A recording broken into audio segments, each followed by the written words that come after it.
Hey everybody, my name is Mike Howard, also known as Mike Nice.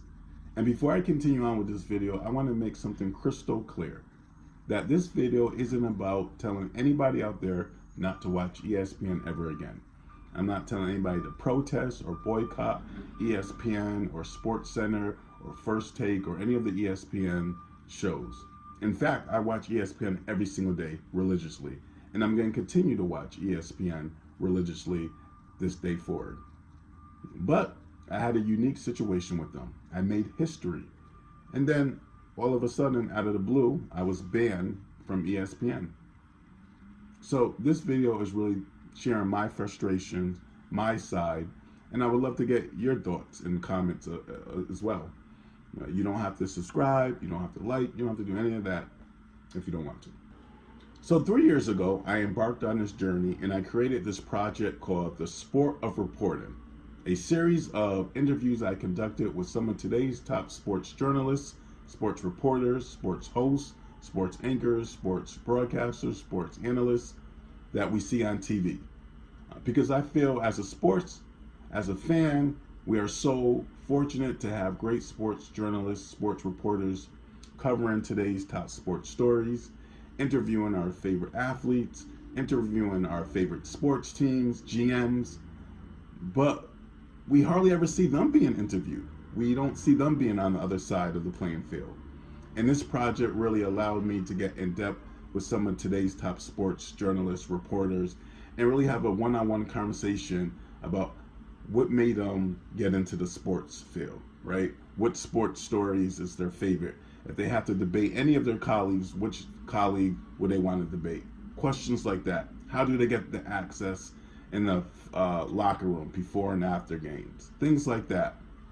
As of right now, in November 2021, I have a combination of 40 sports journalists, sports writers, sports hosts, sports broadcasters, sports anchors that are in this three-part project. So for the past 3.5 years, I have been calling, I've been texting, Facebooking, writing letters, and trying to get in touch with some of today's top sports journalists, hosts, reporters that we see on TV. And I would say two of my biggest strengths in my life are punctuality and being persistent. And I was really lucky and fortunate to not even interview this one, but 40 of today's top, sports journalists, hosts, reporters, broadcasters that we see on television.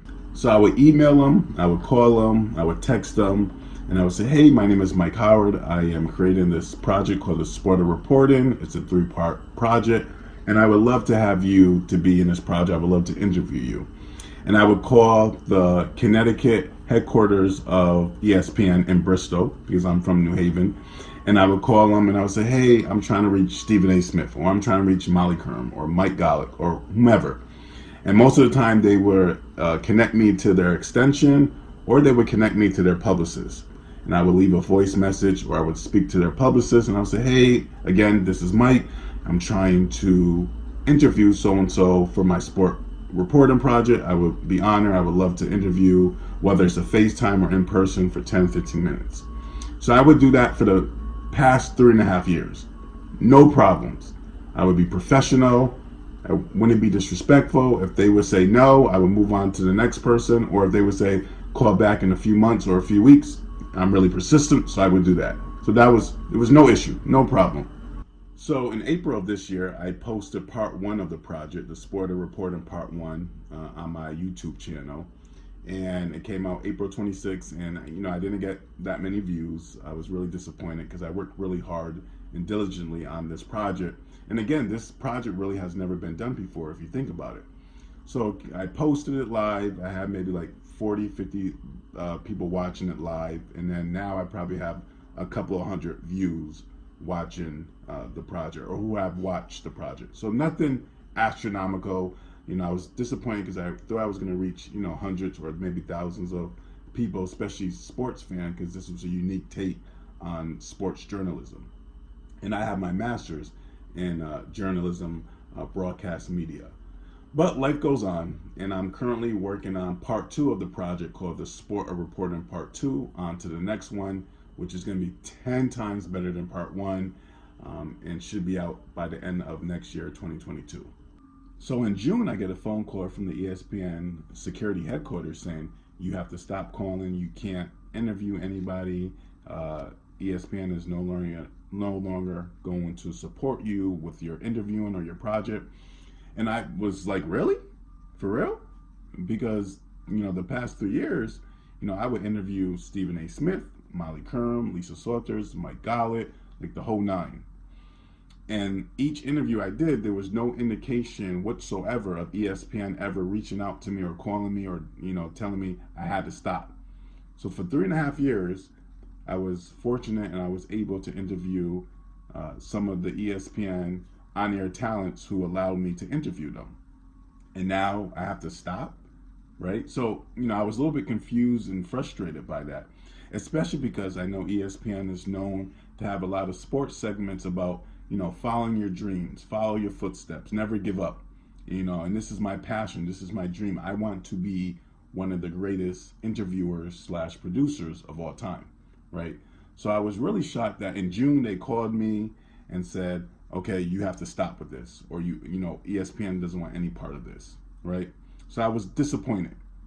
So I have actually the recording of the first phone conversation I had with the ESPN security, telling me that I was banned or I couldn't speak to any of the sports writers or journalists anymore. So I want you to listen to it, and really, I really want to get your thoughts. Like, be honest. I really want to get your thoughts on what you think of the phone conversation. So check this out. Right, I can give you the answer. So the answer is no, unfortunately. You just have to, the reason behind that, I'm not going to get into someone's head. But like I said, my scope is narrow, and I'll be completely transparent with you. It gets brought over to me. We take a look at it. Like I said, there's nothing in your anything that I saw that's indicative of anything kind of inherently threatening out. I know it's not threatening. Right, but like I said, you have to realize you're crossing the line to becoming a nuisance, because now you're saying, well, I did all this, why are they getting back to me? If the answer is no, unfortunately means the answer is no. You're gonna have to accept that. But you said you know the reason why? No, I don't. Oh, okay. I'm not gonna venture to speak on anyone's behalf, but just know that some of the folks you've been reaching are executives, right? Yeah, I know. Yeah. Yeah. So they say, sorry, unfortunately, this is something that we're gonna pass on. It is what it is, and continually emailing the person is not helping your cause there. Oh, I know. I don't know if Lauren or somebody else hit you up today, because I could forward you the email I got with them. I don't know if you saw the emails. Maybe you did, but for some of them, and I don't know which one is executive or which one is not. But I was like, for example, I was supposed to get a Zoom-in meeting with one of them tomorrow, with a couple of them, Lauren being one of them.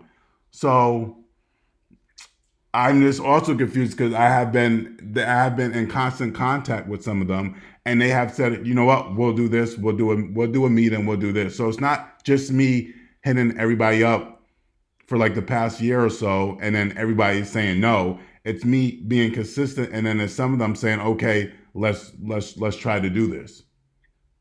So I don't know if you got those emails too, because I have emails on mine saying, yep, let's set up a time. What time is good for you? We'll do a Zoom in chat. Yes, we like your project. Let's try to see what we can do. Emails with that from ESPN. From ESPN. One was from last week, that I was supposed to have a Zoom in meeting tomorrow. I was supposed to have let me just bear with me. I'm gonna open my email now. So I can't pronounce their name, but I think it's a boy. First name is Yuri. Yuri. That's not gonna happen. Right. But I'm just saying, like the way you were saying, like, I gotta respect their boundaries. I'm also telling you, that's a prime example of her, or I don't know if it's a girl or boy. I'm sorry. Been in contact with me saying I was supposed to get a Zoom in chat tomorrow. This is coming from them. No, and I completely understand that. Okay. I don't want you to think. I don't want you to think that I just keep on. Ben. No. Right. There's always two sides And I'll be. I did speak with Yuri. I know Yuri well. So I did speak with him. And what was his side? What did he say? Does my emails things match up? Like we've been talking for the past couple of weeks, and he said that I was supposed. But at this point, I think everyone's decision is just to pass on the project, unfortunately. Okay. But that's not to say. See, that's why I get confused. Then why would you like entertain that? You know what I mean? Why would you? Right. Well, why would you? Why would you schedule a date? This is kind of the ESPN response that it's kind of following on me now. Yeah. I had that conversation with you. Yeah. So I'm having it with you, but that's not to say best of luck. You seem like a bright guy. You're certainly ambitious. Have you seen my trailer? I haven't. No. Oh. Yeah. Well, I this is off topic, but when you get a chance, can you see it and can you subscribe? It's the Sporter Reporter in Part 1. Yeah, I say we're all either former military or law enforcement, so I stay off of social media as one of those guys. So, but in any event,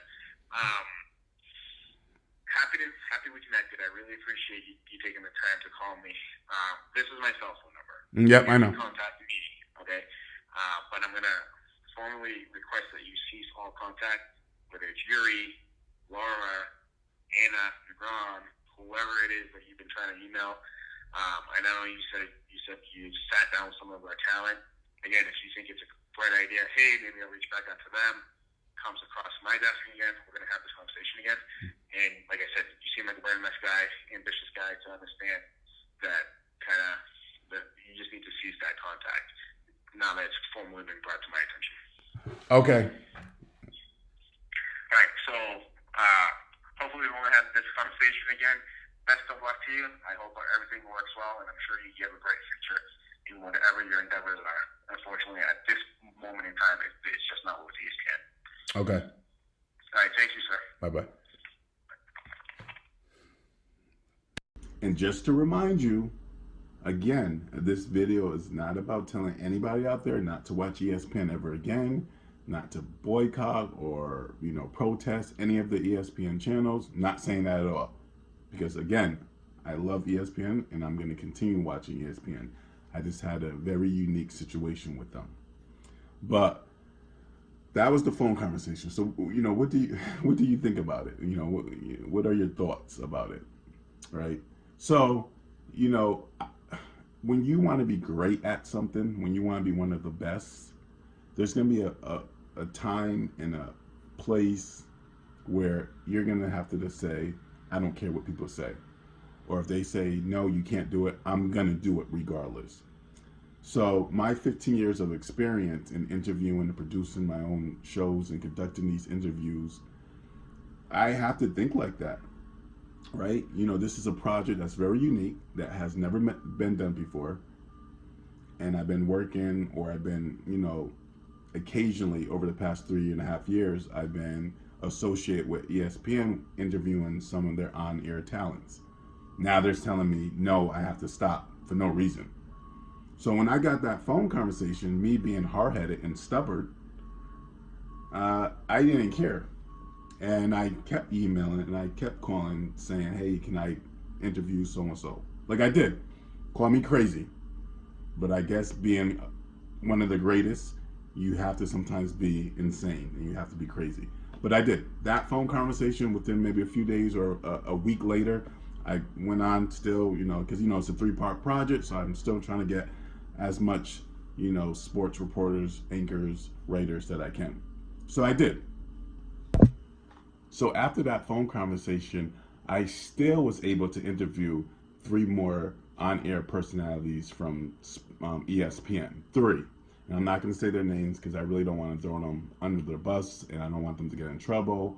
I feel like, looking back, like ESPN sent out this mass email saying, don't do interviews with Mike Howard or Mike Nice anymore. So, but after that phone conversation, I was still able to interview 3 more of ESPN on-air personalities. I went about it a different way, but I still got a chance to interview them and incorporate them in my project.